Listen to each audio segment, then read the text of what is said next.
My name is Mike McDaniel. And I'm Kirby McDaniel, and we have been at Plattwood since January of 2011 when we joined. The youth program is really what attracted us. McKelvey was, how old was she at the time? She was 4.5. About 4.5. And having a functional youth program where she got her first Bible here and got to go through a confirmation class was a huge benefit. And I think it's fair to say this is the place where consistently growing up, she felt loved. And it's also where she learned to love Jesus.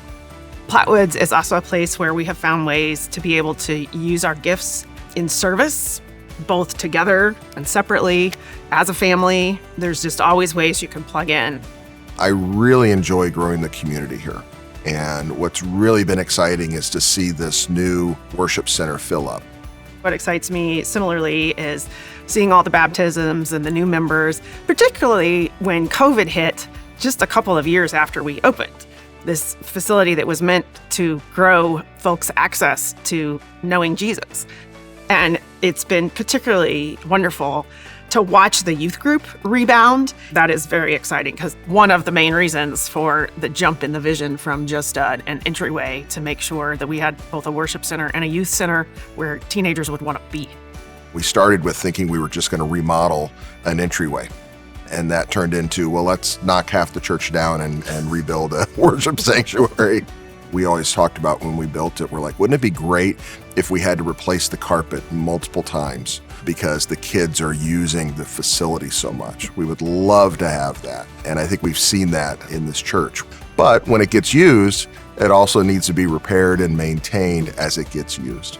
I also love the idea of adding the green aspect to the facility. The more you can invest now to reduce your cost structure, that's more money we can free up for those mission trips and for those youth trips that we all want to see more of.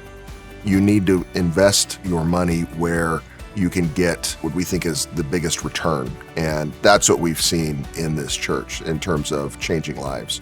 When we give money here, we can see the baptisms, we see the new members, we see the youth group, we see the mission trips.